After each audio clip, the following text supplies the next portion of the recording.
നിങ്ങൾക്കറിയാമോ, മേഘസ്ഫോടനം എന്നത് സാധാരണ മഴയല്ല.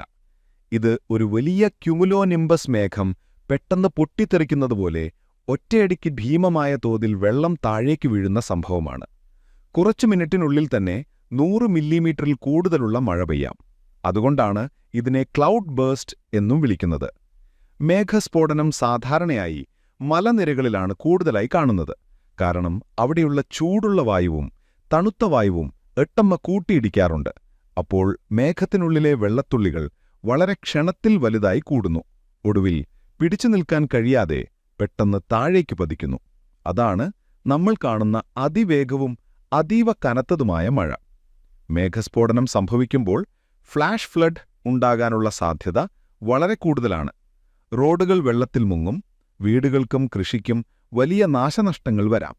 ശാസ്ത്രജ്ഞർ പറയുന്നത്, പ്രകൃതിയിലെ ഈ സംഭവം മുൻകൂട്ടി കൃത്യമായി പ്രവചിക്കുന്നത് ഇന്നും വളരെ ബുദ്ധിമുട്ടാണെന്നാണ്.